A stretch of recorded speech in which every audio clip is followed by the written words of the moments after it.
Another great lesson. We're still studying in the Old Testament.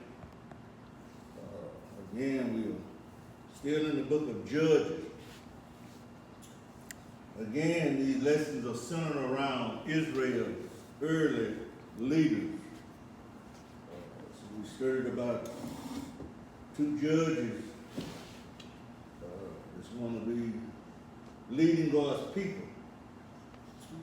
And on today, our scriptures come out of the book of Judges, chapter 6, verses 11 through verse 24.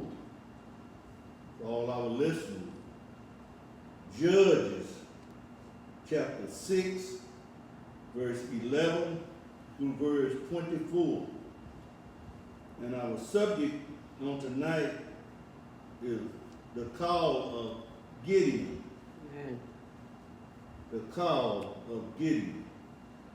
And this is the Lord calling Gideon because his people, the nation of Israel, they have messed up again.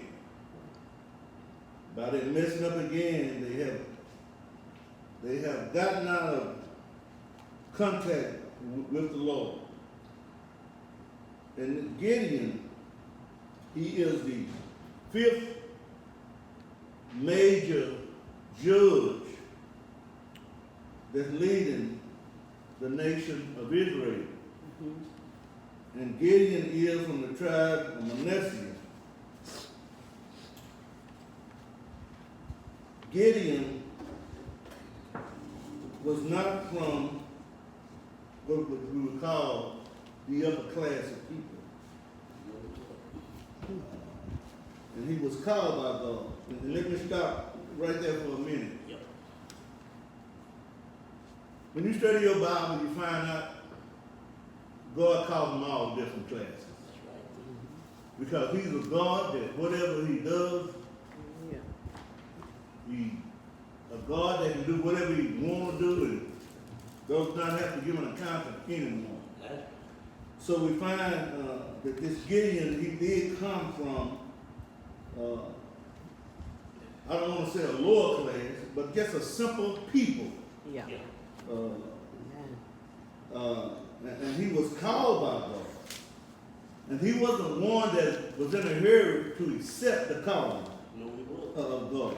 In fact, he hesitated. In our lesson on today, I got to be careful on this lesson on today because I want to get into next week's lesson. Because we all know about Gideon, and he wanted the Lord to show him, give him an example that the Lord was with him. And in next week's lesson, he got two different signs. But even in our lesson on today, we're going to find out that God had to give him a sign to make him feel comfortable doing what the Lord asked him to do. And believe me, I know anytime God calls you, when God does the calling, you're not in a hurry to accept God's call. People that God called, many cases you find yourself not thinking that you're worthy to be called by God. And we're going to find out that this is going to be the case of Gideon today. And remember, in last week's lesson, we studied about Ehud. Mm-hmm. And when he needed help, he called from the tribe of Ephraim. Mm-hmm. But in our lesson today, this is dealing with the tribe of Manasseh. Now, the thing about these two tribes here, they make up the 12 tribes of Israel. But these two people that we studied about the last week, the two tribes, they are actually coming from Joseph. And these are two split tribes. Joseph makes up those of the 12 tribes of Israel, and these are two of his grandsons, which is Ephraim and Manasseh. And with those tribes being split, one of the tribes was small, And we're going to find out that this tribe of Manasseh, it really was not a big tribe. But it's part of those two tribes that falls under Joseph. These are his grandson. These are his son. And we know, I don't want to go too far into that Jacob intervened in their family. And he put his hands on the younger son. And Joseph did not agree with what he was doing, but remember who Jacob is. Jacob is the third one in that lineage of Abraham, Isaac, and Jacob. So this is Jacob doing. But it's amazing how throughout the whole Bible, the first one, on many cases, did not accept God or did not do what God's will was, and it always fell on the second individual. Same thing happened with Cain and Abel, and Jacob and Esau. But we find out here. So let's get into the lesson. But one thing I want to share with you in this lesson, remember on last week's lesson, the reason the nation of Israel was in the condition that they were in is because they had separated themselves from God. How? Sinning and worshiping out of God. And we're going to find out Gideon, dad, was a worship of out of God. And he even oversaw out of God, baby. And you can find that in, I think we start at verse 24, anywhere from 25 up to 27. We can find out that his daddy worshiped out of God.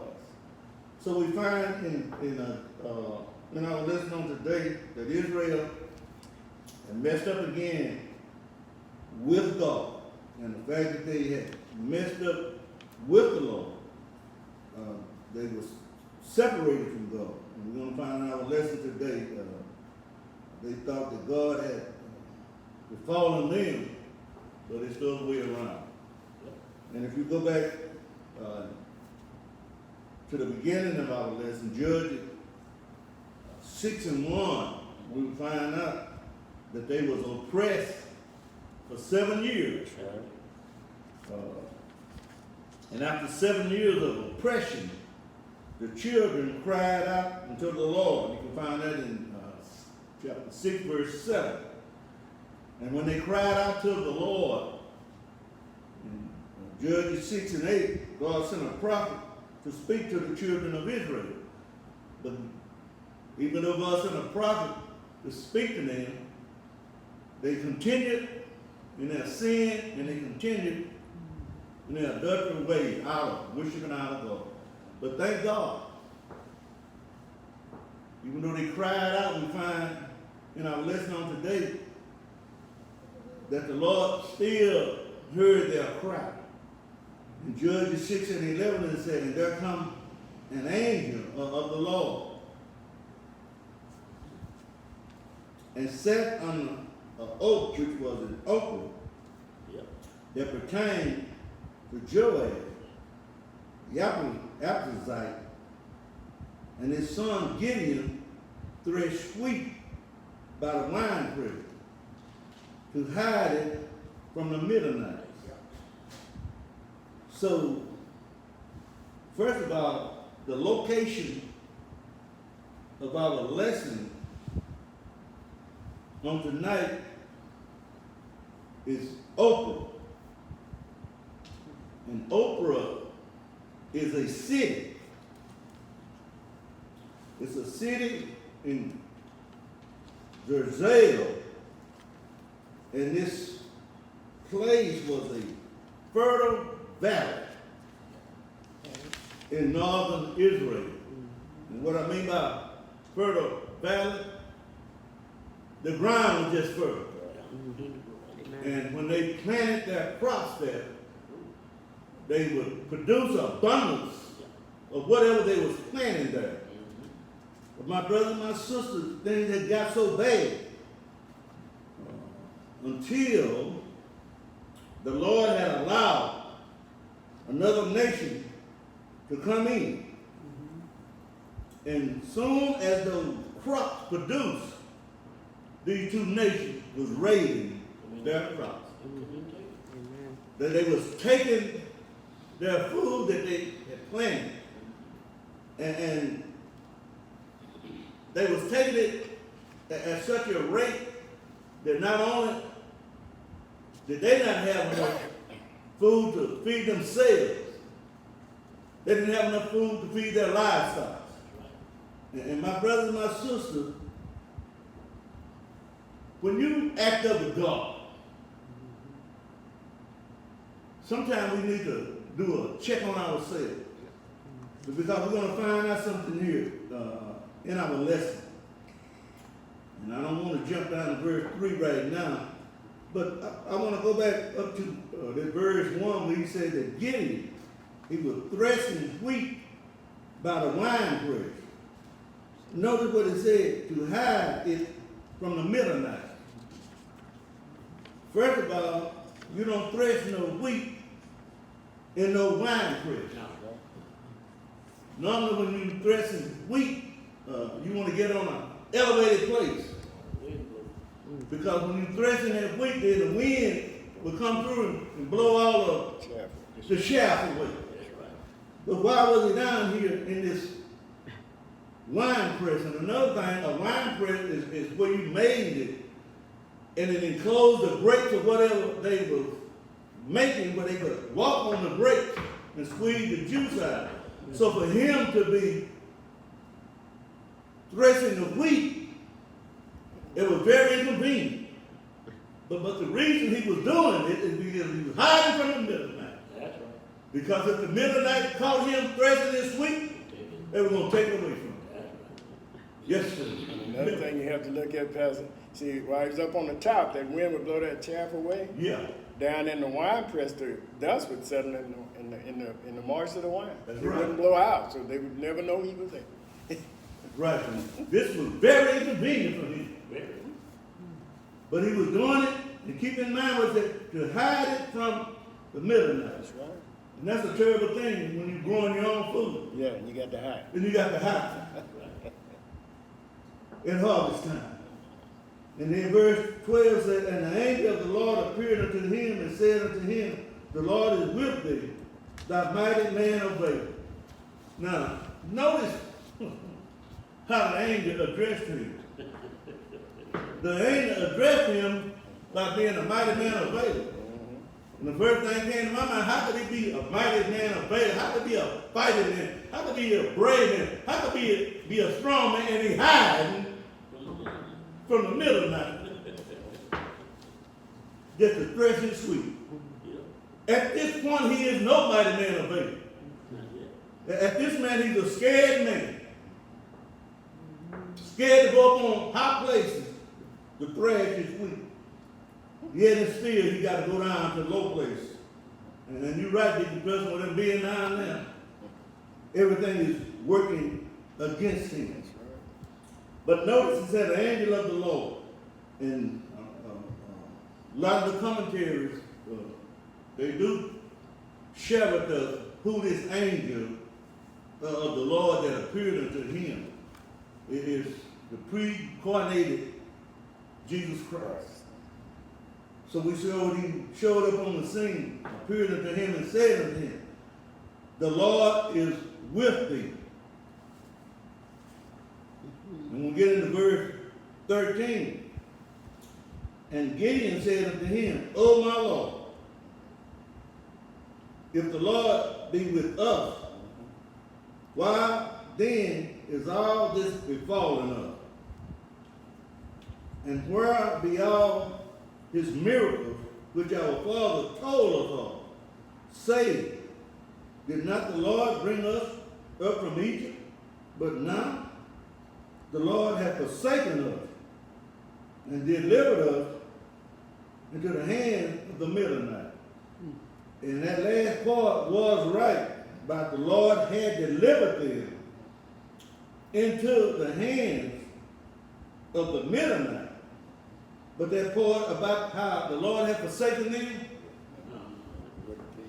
they had forsaken God. That's right. That's right. They had turned their back on God. Right. They was living a sinful life, and they also was worshiping other gods. So it's not like God turned his back on him, they're turning it back. And this is what's going on in the world today that we're living. This is going on, what's going on with this great nation of America that we're living in. People have turned their back on God and choose to live any type of way they want to live and do anything that they want to do. And when you make this choice, then God will withdraw himself from you. And when God withdraws himself from you, you're going to struggle. I don't care who you are. You're going to have a hard time. You're going to run into things that going to throw your life right out of whack. And notice up here what he said. If the Lord be with us, why then is all this befallen? And I would like to say to anybody, everybody, I come up at a time when we as a black race of people didn't have the opportunity to work on jobs, and we were just denied opportunity. But even during that time, guess what? You had a roof over your head. That's right. You had food in your cup. You had clothes to wear. Yes. Shoes on. And if you were poor, your children didn't even know you was poor until they got grown. And the parents weren't talking about God was befalling them, and the reason that they had it all right is because they honored God. That's right. They lived the way God told them to live. And when they had church service, they knew how to praise the Lord. See, I remember those days. I remember the days when you could hear them worshiping God a half a mile away from the building that they were in. That's right. But things have changed now. Big time. And people want to do what they want to do. They no longer respect the Sabbath day. And as though as God have befallen himself from this nation of America, all of this poverty you see, all of this homelessness stuff you see, if these people would give their life to God, you wouldn't have to go through this because the earth belongs to the Lord. This is what we found out in the lesson today. And they asked the question, where be all those miracles which our Father told us about? What miracles? They told them about when they were slaves down in the land of Egypt. Right. And they told their children how God delivered them. They told them about the plagues that God put on them. They told them how they came out of Egypt. And how God was with them, how God led them through the Red Sea. And now when they went up against other nations, God was right there by them. Now they want to know, we got these nations now, as Deacon Turner would say, thumping our heads. And why is all of this? It's because they had forsaken God. That's right. And they are asking God, and I bet there's a lot of people in America now want to know, where is God? Yeah. And you need to stop asking questions about where is God, because I can tell you where he is. Sitting on this throne where he's been all the time. Where he's been all the time. But we don't want to completely give our life to God. We want to live the way we want to live. We want to do the thing that we want to do. This is one of the greatest problems that we are having in the greatest nation on the face of the earth. And it's not only happening in America. Oh, no. But we know that it happened in a lot of countries because they do not accept the God of Abraham, Isaac, and Jacob. They do not accept his son, our Savior, Jesus Christ. They have their own God. And when you have your own God and you don't have no food on the table, you ought to ask those God about putting food on your table. Now, it's one thing that I know because of the time that I came up in. When you wasn't treated equally, you still did not go without no food on your table. So some of the questions being asked today. Where is God? America have turned her back on the Lord. And God is doing all he can to get us to come back to him. I thank God for this lesson on tonight. God has not forsaken this nation, America. What we need to do is come back to God. And when you come back to God, one thing I can tell you for sure, God will take care of you. And keep in mind, they had, last week we dealt with 2 different scenarios where they had sinned for 8 years and God withdrew from them. Then they come back and they sinned for 18 years and God withdrew from them. In our lesson today, like I was saying, you go to Judges 6 and 1, you will find out for 7 years they were living in a way that it was not pleasing to God. And God turned his back on them. And the number one thing that they was concerned about was food and a roof over their heads. And then they was wanting to know, where is God? But the writer here is going to let them know where God is. So we find out that the Lord had allowed these Midianites to come in. And when the crops was time to harvest them, they were reaping the harvest. In verse 14, and the Lord looked upon him and said, go in this thy might, and thou shalt save Israel from the hand of the Midianites. Have not I sent thee? There's a question that the Lord is asking him. Have not I sent thee? And don't get, when he said, go in thy might, he was letting this young man know, I'm taking you as you are. Your body and your mind, I'm taking you just like you are. And he said, and thou shalt save Israel from the hands of the Midianites. That's what the Lord is telling him. But the key is the last sentence in verse 14. You got to know who's sending. Yeah. The Lord asked the question, have I not sent thee? So if the Lord is sending him, then God will be with him. God did not send us out on this mission on our own. He's always there with us. And we live in this area, coming from the Old Testament into the New Testament. When he tells him to go into thy might, go with your strength, go with your mind. And what did the Lord tell us about coming to him? You find that in the book of Romans. Present your body a living sacrifice, holy and acceptable unto God, which is your reasonable service. And when the Lord said he wants you to give your life unto him, and the greatest example of giving your life unto God is through his son, Jesus Christ. Jesus didn't have time for no outside activities. But is God asking us to come in the form of Jesus? No. But he's still telling us to present our body to him as a living sacrifice. We have to learn how to give our life to God because there's so much work to be done. And when you join up with God, sometimes we expect other people to do things, but once you become part of God's family, you have something to do. Everyone has something to do. Many members in one body.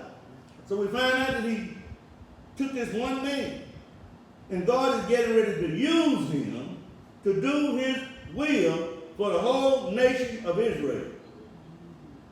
He can't do anything on his own. Because if you go back and study and find out when they invaded the land of Israel, their land that the Lord had given them, he said that they came over as grasshoppers.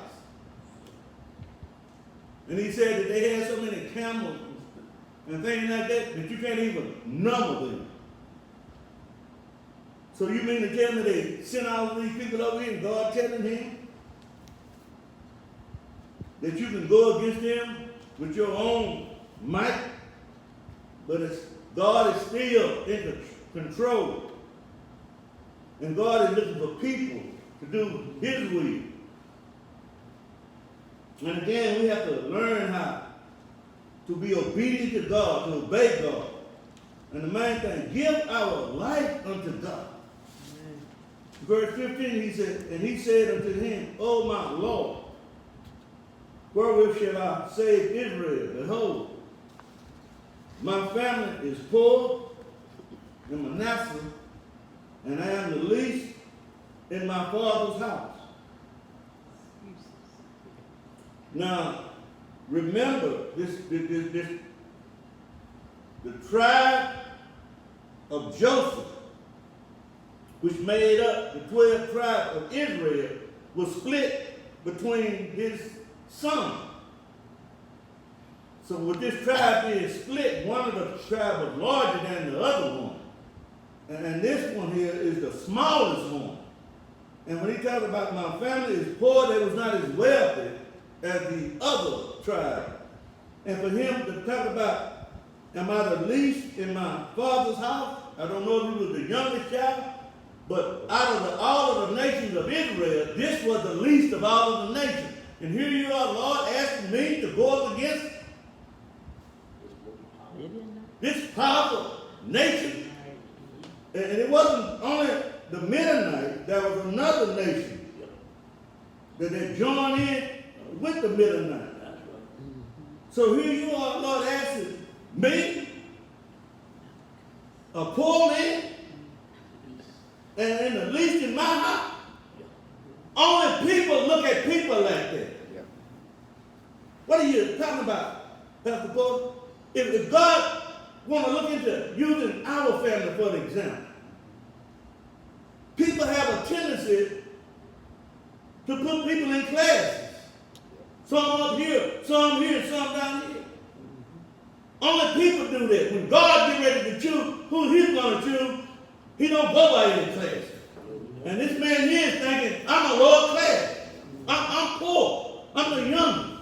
But God chooses whoever he wants to choose. That's right. Amen. When he chose who's going to give birth to his son, look who he chose. A handmaid by the name of Mary. Yes. So it's only people that judges other people. And a lot of times when God calls somebody, they worry too much about what somebody else is saying. Stop worrying about what anybody else is saying. If God calls you, God is going to equip you. That's right. And God will use whoever he's going to call. When he called the 12, they called the 12 unlearned men. That's right. But those 12 unlearned men was evangelized the whole world. That's right. And when the upper class came, they wouldn't even accept his son, Jesus Christ. So don't never think you're too low for God to call you. And if God calls you, be willing to surrender your life unto God. God calls whoever he wants to. One of the wealthiest, smartest, most educated men, the Apostle Paul. Another one, Peter, had his own lineage of ships. You may not put him in that upper class, but he was a natural born leader. And he had a bad attitude. But the thing that God saw, he got leadership quality. Once I get a hold of him, when I get him right, I'm going to have somebody to work for me. And when the Lord was looking at this man Gideon, who was concerned about his family being a poor family, who he was concerned about being the least in my father's house. Do you know anything about King David? What's going on? When the Lord was looking for somebody, And he went to his daddy's house. His daddy had 8 sons. And he marched every one of those sons of his before Samuel. And then when he marched them all before Samuel, Samuel asked him a question. It's got to be another one. Because one thing I know here, the Lord has not ordained these 7 that you have sent before me. Is there another? Yes, a little rooty one. Go get him. So what are you saying? God chooses who he wants to choose. And I want to say to anyone, never think that you are too low for God to use you. Never think that you are too poor for God to use you. And then for those that think you're the upper class, you better be careful how you look down on who God's called. Amen. And if God calls you, be ready to work for the Lord. Yes, sir. Don't let nobody hinder you from doing God's will. God is still in the calling business. That's right. He calls people every day. Oh, Lord. And when he called me, I didn't think I was worthy there. Because I knew that there were many better by nature than I was by Christ.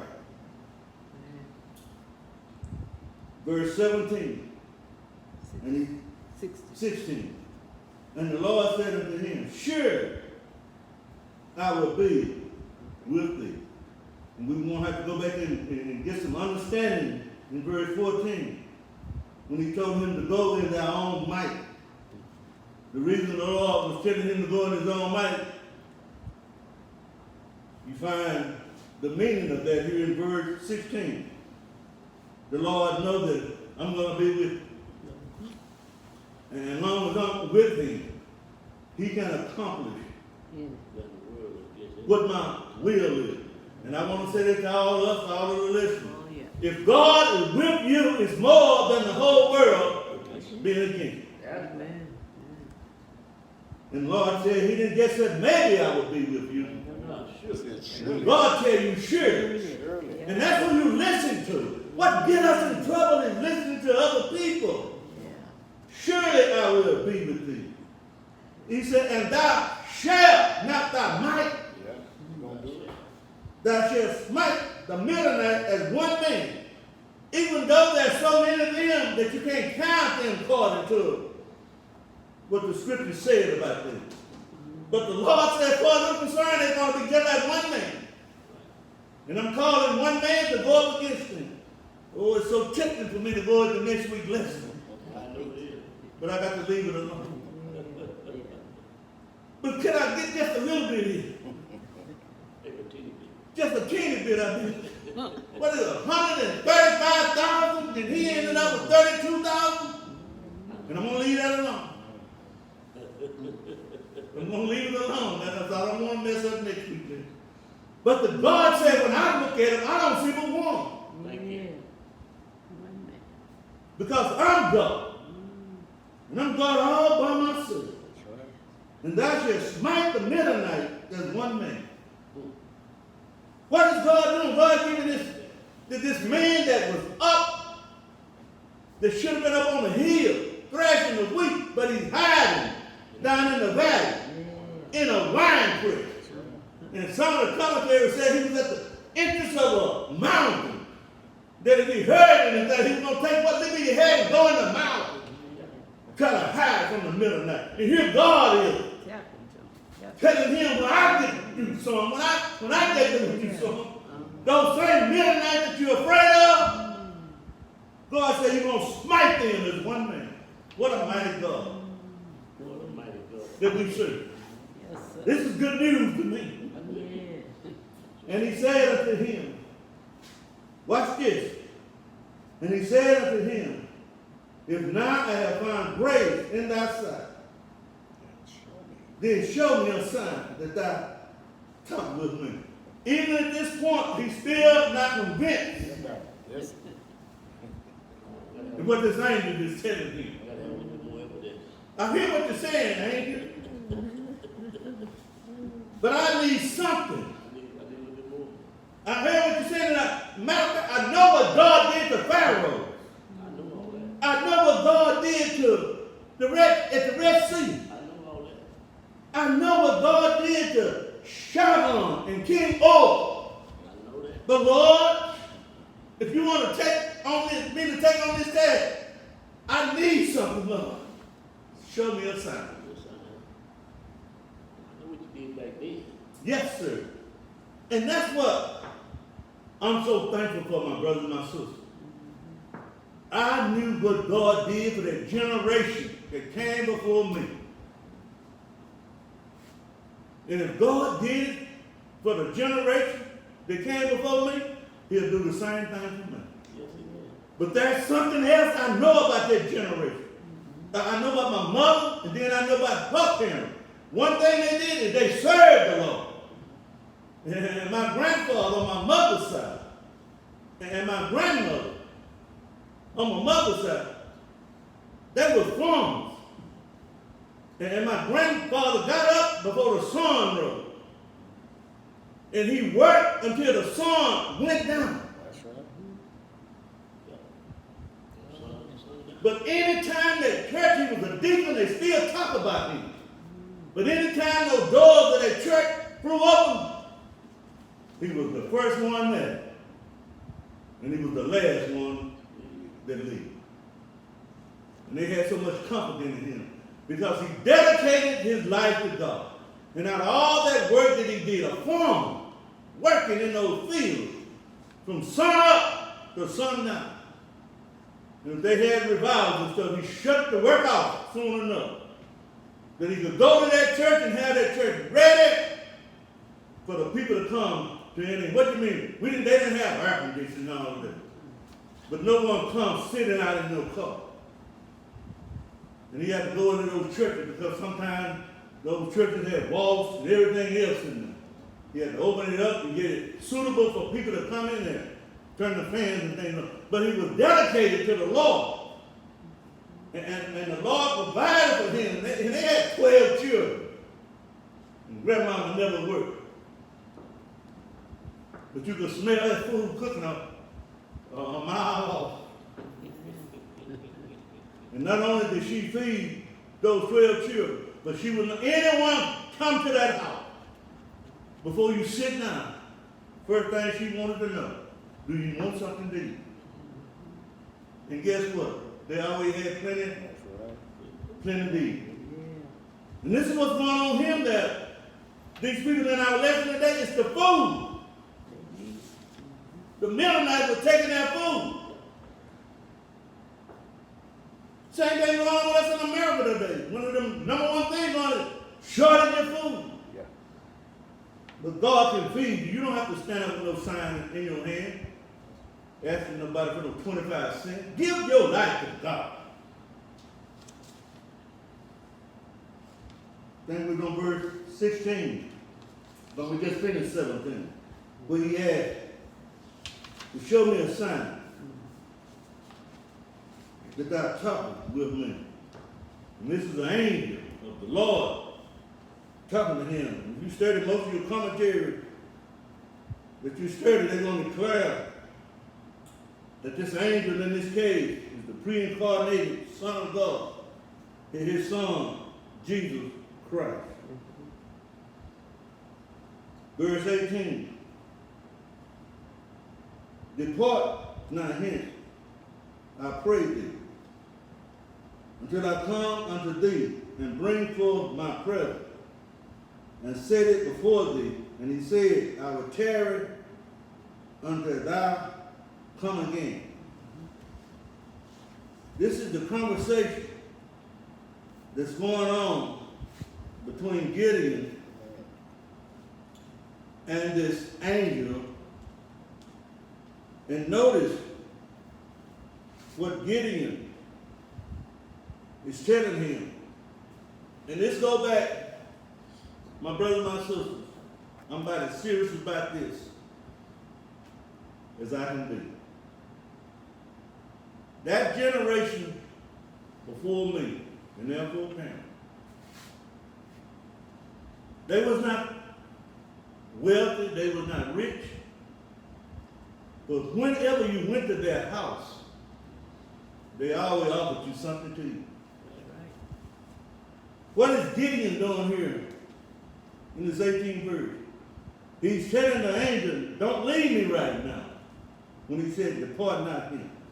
I pray thee, until I come unto thee and bring forth my presence. In other words, I want you to hold up here, angel, and because I want to do something for you. Now, at this point, I don't believe that Gideon was aware that this was an angel. Because angels do come in different forms. I want Sister Porter, if you will, read Genesis chapter 18, verses 1 through 5. And while she's looking that up,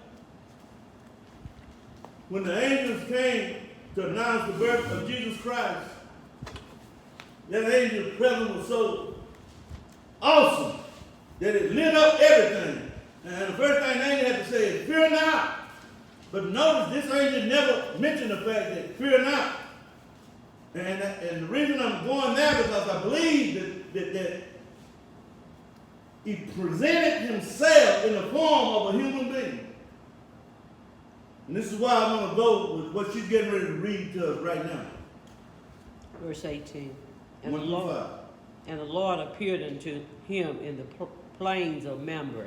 The Lord appeared to him. And he sat in the tent door in the heat of the day. And he lifted up his eyes and looked, and lo, 3 men stood by him. Notice what she started out with? The Lord appeared. And how did he appear? What did you just read? There's men, 3 men. Mm-hmm. 2 of those men went on to Sodom and Gomorrah. But Jesus stayed there, ministering unto Abraham and Sarah. Okay. And when he saw them, the 3 men stood by him, and when he saw them, he ran to meet them from the tent door, and bowed himself toward the ground, and said, My Lord, if now I have found favor in thy sight, pass not away, I pray thee, from thy servant. Let a little water, I pray thee, be fetched, and wash your feet, and rest yourselves under the tree. And I will fetch a morsel of bread, and comfort ye your hearts, and after that ye shall pass on. For therefore are ye come to your servant. And they said, So do, as thou hast said. Okay, my point behind this, there were 3 angels coming in the form of men. And she's read in there that Abraham offered them water. Abraham offered them to wash their feet. And Abraham also offered them morsels of bread. So what are you saying? These angels came in the form of a man. And I believe that this is how Jesus, I do believe this is Jesus, appeared unto Gideon at this point. And that's why they were having that conversation here in verse 18. When he's telling them, wait, then I'm going to give you a present. And I'm going to set it before thee. And he said, I will tarry until thou come again. They're having a conversation. The angel and Gideon. And then we're going to find out what Gideon is talking about here. Why he wants him to tarry until he go and get a present. And I'm going to come back and I'm going to set the present before you in verse 19. And Gideon went in and made ready a kid, which is a young goat, an unleavened cake of an ephah of flour. The flesh he put in a basket, and he put the broth in a pot, and brought it out unto him under the oak, and presented it. Notice, if you look closely at what he went to get, a young goat, and he also went and got unleavened cake. which is symbolic of some of the food that was taken at the Passover. He knows about who God is. In other words, what he's offering is a sacrificial offering. Now that ephod, that's a large quantity of flour. He's using for making unleavened bread. And the reason it's unleavened bread is the same thing that they had at the Passover. He's not putting no yeast in it because he's in a hurry to prepare this meal. Somebody, as it was at the Passover, they didn't have time to just sit there. So we can see that the man knew something about God. Yes. America knows who God is, but we act like we don't know who God is. We don't even want to bless our food anymore. And they tell me a lot of times Christians, as long as we're a group of Christians going together, we'll bless our food, but let's get with some outside. That's right. That we shame to bless our food. Much mess going on with this, well, you better bless it. You run there and eat something and take you out of here. But again, he was preparing a meal for this angel that he was talking to. And that's another thing. It's a terrible thing when we don't have that type of hospitality anymore. That's right.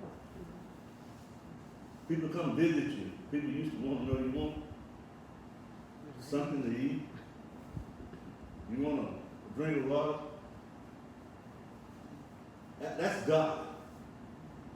And we find Gideon. God knew who he was dealing with when he chose Gideon. Yes.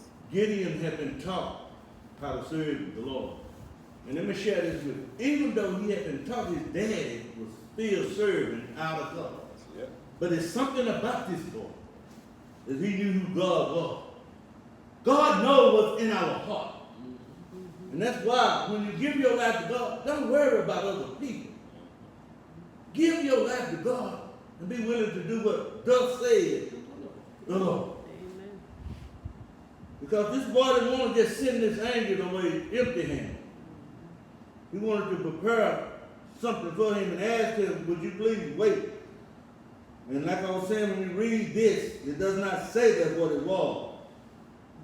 Because I don't know anything about no broth being no sacrificial offering. But the part about that young kid and that unleavened bread, symbolic of the Passover, symbolic of the Lord's Supper.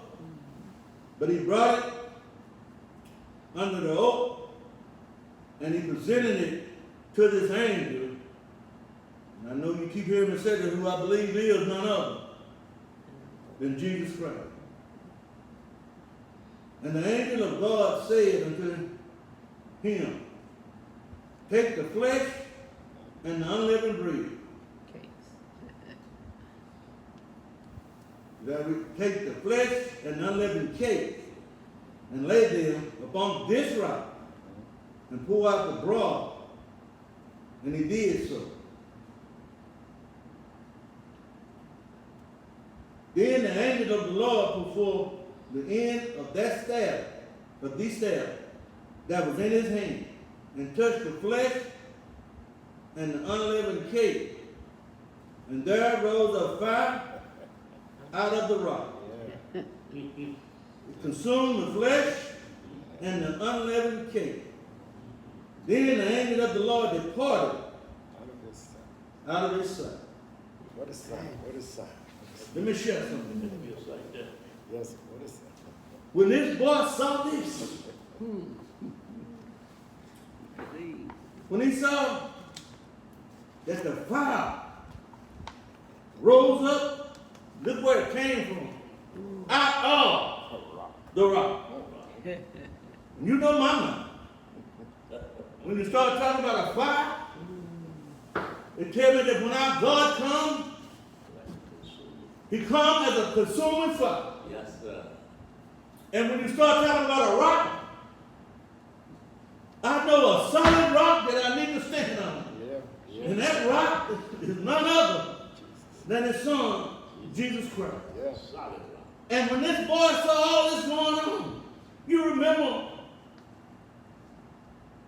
how Moses was seeing a fire that was consuming and would not go out. When he saw the fire out of the rock and consumed the flesh with the unleavened cake, then the angel said, my job is finished. Because if it's Jesus who I think it is, you don't have to say a word, because what's on the inside of it. Yeah, yes, sir.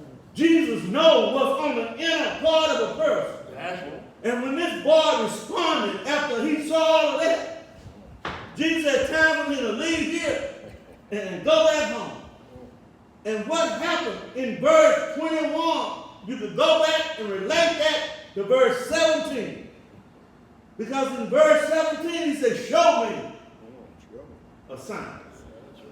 I need to see a sign.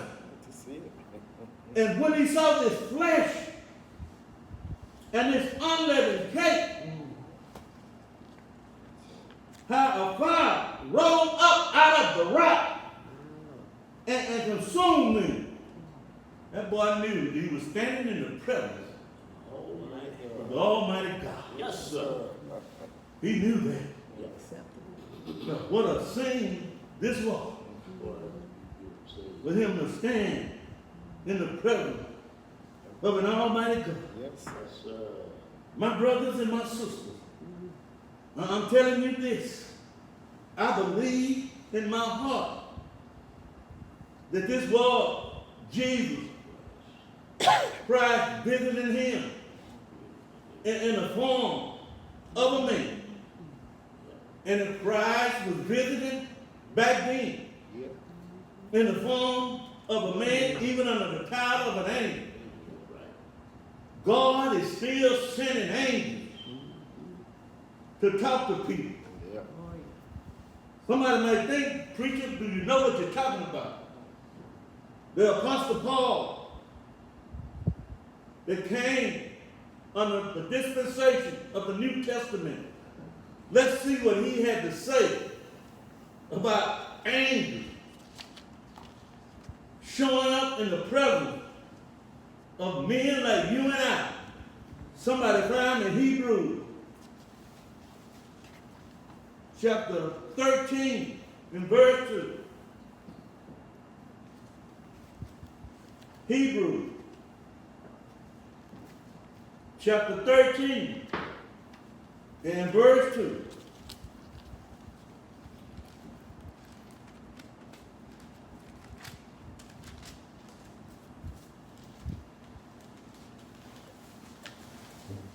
Hebrews 13.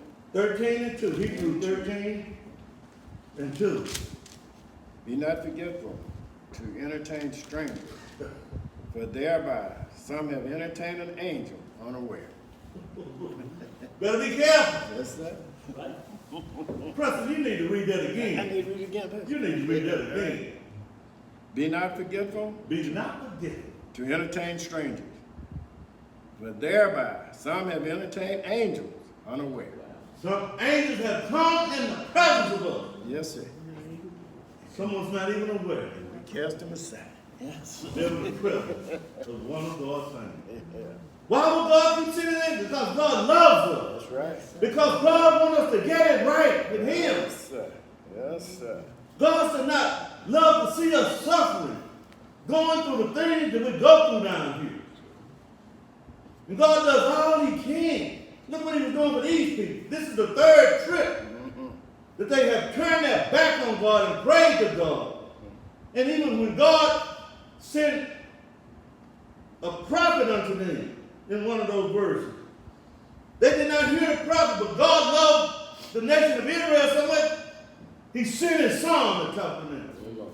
And my brother and my sister, don't think that God does not love us today. God still loves us. Yeah. The same way He loved the nation of Israel.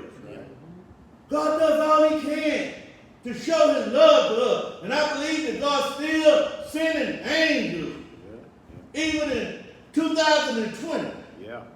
You But don't. man's mind has got so messed up that he's not even aware That's right.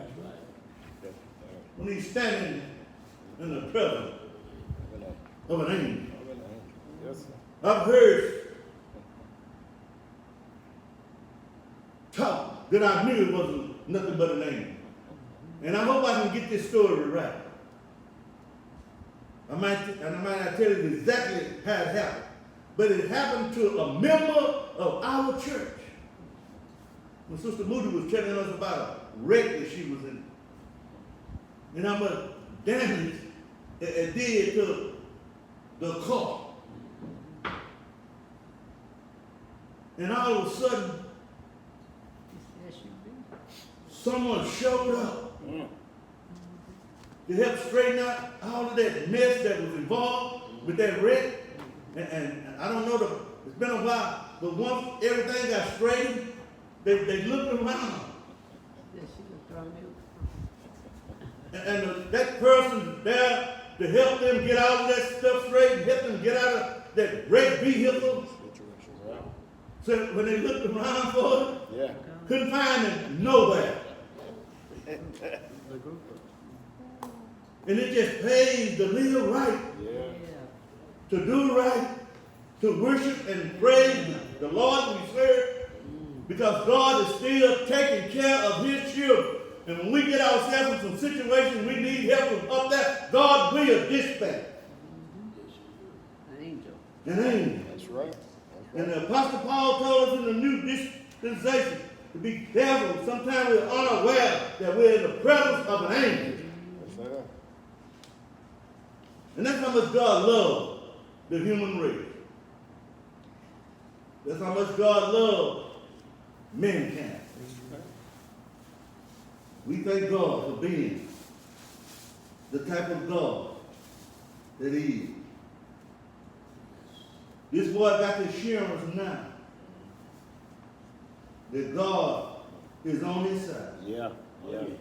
Look what the next verse says. And when Gideon perceived that he was an angel, he was an angel of the Lord. Yeah. Gideon said, "Hades, oh Lord God, for because I have seen an angel of the Lord face to face." Lord have mercy. When that boy realized that he had saw an angel of the Lord face to face. And thank God he said an angel of the Lord, because the Lord told Moses, no man can look me face to face. Because if any man see me face to face, he's going to have to leave you. But God is so good that he sent his son. And you know what Jesus had to say about it? You can't see my Father face to face, but he said, when you see the Son,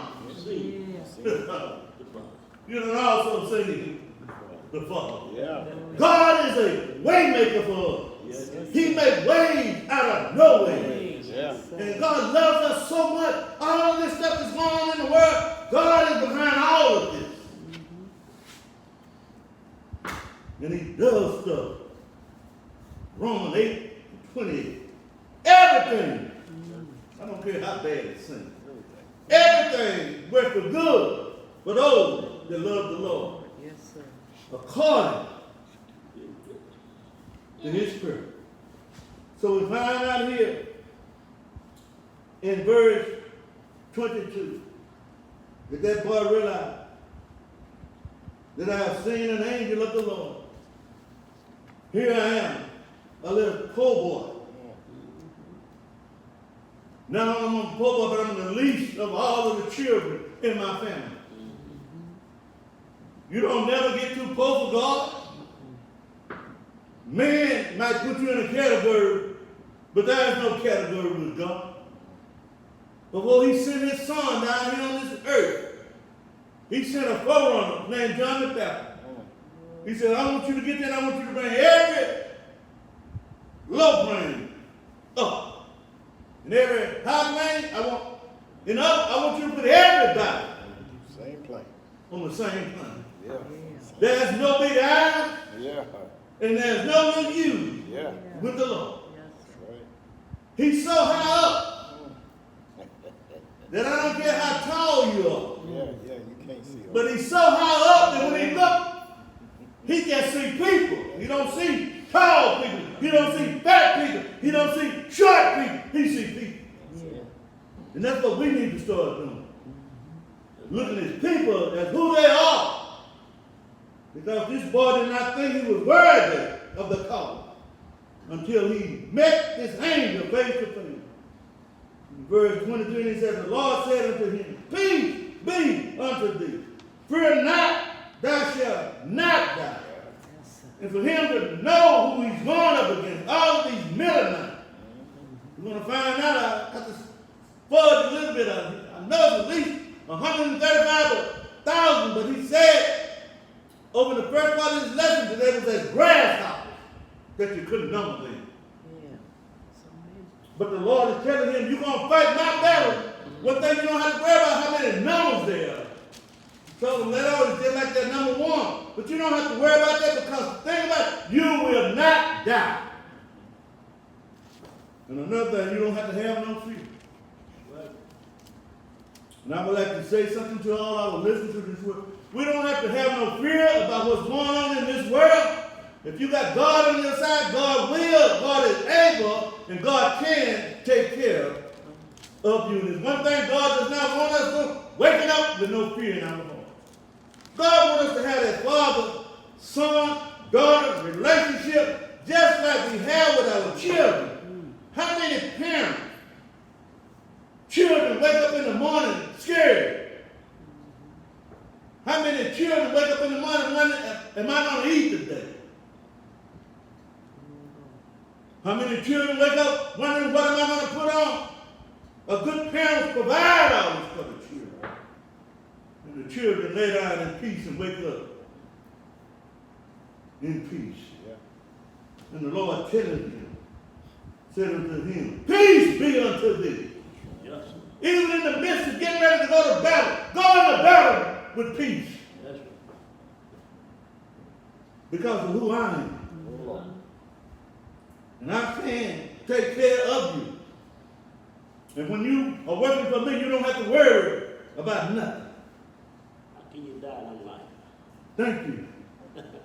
You can give a shout out. How can you die? And I'm like, one thing I know even about dying, you know, took the sting out of that. That's right. Verse 24, then Gideon, after all this went on,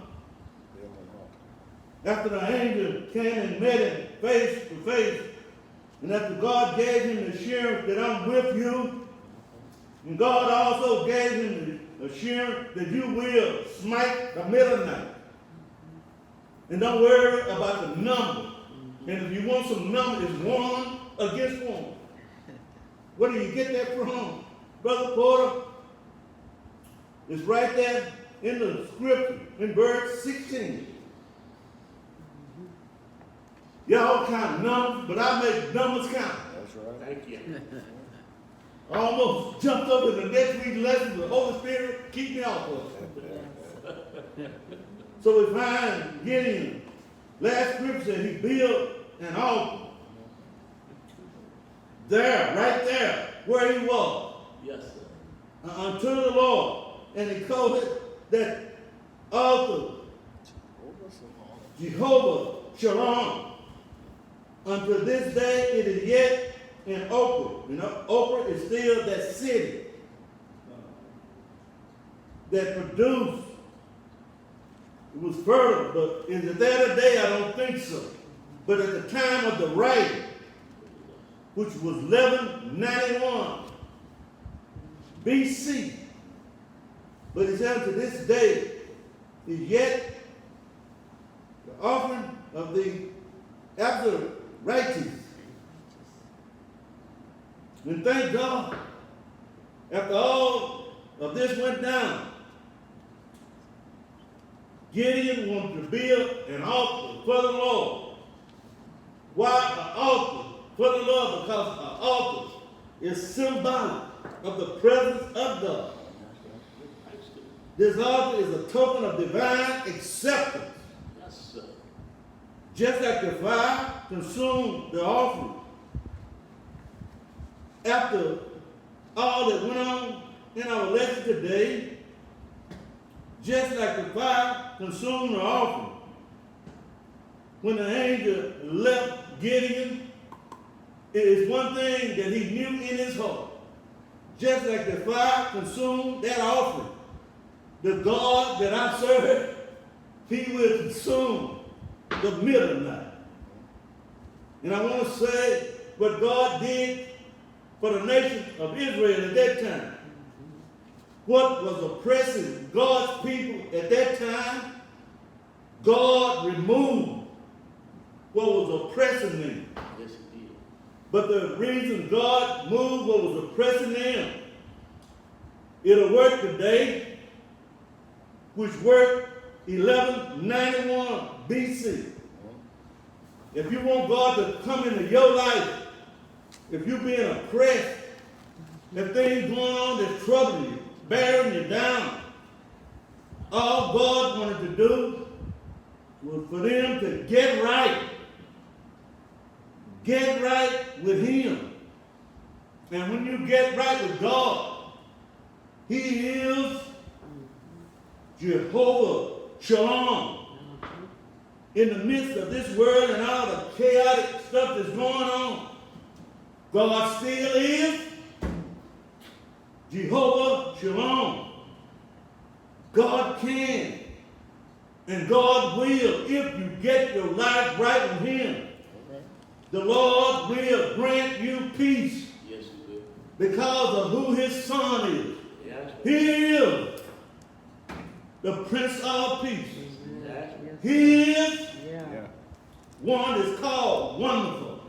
Yeah. He is, Yeah. if you need counseling, Jesus will do the counseling. He is, I don't care what the world throws at you, he is Oh, Lord. Yeah.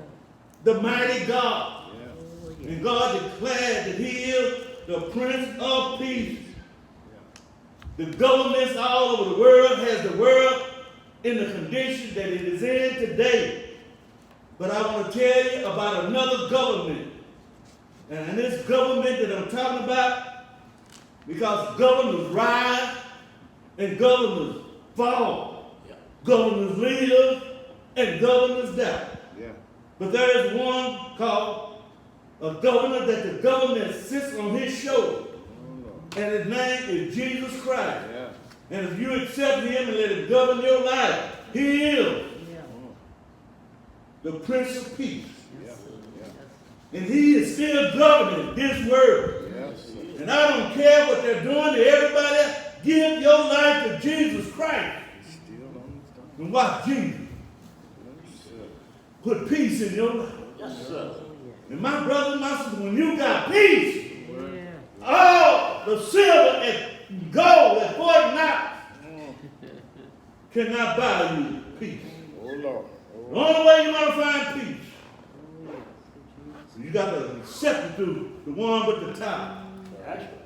He's the Prince of Peace. That's Why is he the Prince of Peace? Because he got a king that rules over him. That's right. God the Father is the king, oh, Lord. and his son is his priest, Yes. the prince. Yes. And guess what? We all make up a royal priesthood. Yes, sir. Try Jesus, Try. Right. and he'll make a change in your life. Oh, Lord. Yes, sir. The call went out to Gideon, but guess what? God is calling every one of us Oh, my Lord, my Lord. to come and give our life to his son, Jesus. Yes, sir. And what he did for Gideon here, he'll do the same thing. Have you want to build an altar for him? Yeah. What is the altar in our time? We have the pulpit. Somebody got a presence that we can come in the presence of God. But you got to have it right with God. Oh, Lord. Yeah, these are things, but they are symbolic of something. Get right with God. I ain't gonna say it, person. I've been saying it too much lately. Talking about getting right with God, so we can go home. Got to do it, though, Pastor. We're not ready. God not calling us. God wants us to be that light in this dark world, Oh, That's it. Yep. and the world needs Needs a life. That's what was happening to them. These people were being oppressed. People are being oppressed all over the world. But I guarantee you, when I'm not nobody's special, but ever since I gave my life to Christ, I don't care what the world throws at me. I can take it to the Lord and pray. That's right. And I thank God. He's still in the prayer answering business. And he's standing with his hands wide open, just waiting for this word and come and give their life. Yes. Because he declared with you, except me, while you're down here and have life and have it more. But, well, we thank the Lord on today. Again, Lord, we thank you for another lesson that is, as far as I can see, these lessons are dealing with some of the situations, some of the things that the world is facing, some of the things that our nation America is facing. Unjust, hunger, homeless. This is what these lessons are about. And our lesson on tonight, I pray that everybody can see some of the things that you showed me teaching in these lessons. Some people's lives are so turned upside down. I imagine the questions being asked, Lord, why have you forsaken me? Yes, sir. But God will never forsake one of his children. He said, I go with you even to the end of the world. Father, I pray that you just touch us in a way. We continue to come and give our life back to you. Oppression is all over the world. And even the wealthiest, greatest nation on the face of the earth. The condition that this nation was in is the condition that our nation is in right today. Father, just like you sent an angel, we know that it's through your word, Jesus Christ. Yes, sir. I pray, Lord, that you will use your preachers, use your teachers. Give us preaching power, give us teaching power. Don't let none of us look for no glory for ourselves.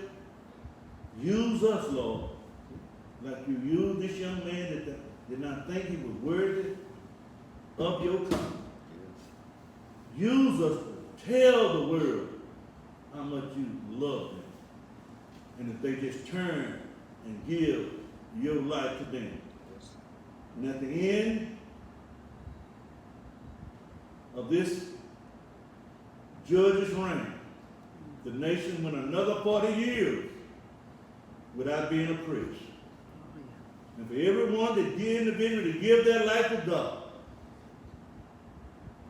God will take away the oppression and replace it with peace in your heart, that you can enjoy life while you're down here on this earth still belongs to you. Father, I pray that they can see into your lesson the same thing that you're showing students. And again, Lord, we had some on the prayer list. We want to continue to pray for Michael Spears' family, for his mother-in-law, Stepmom. excuse me, stepmother. Got it wrong, but it's his stepmother. Lord, I pray that you would be with that family, be with Mike, let him realize who you are. Praying for Deacon Newman and his stepson. Oh, thank you for the report that he's doing better. And then let us know that you're still in the prayer answering business. Thank you for praying for Sister Turner, death in her family. Give them the strength. Look them to look to you in time like this. You are able. Yes, sir. Help them all to realize that you're not a mean God. Yes, sir. But your will must be done. Our Lord, our Lord. The prayers we ask tonight. We ask them in the blessed name of our Lord and our Savior Jesus Christ. Amen and we thank you.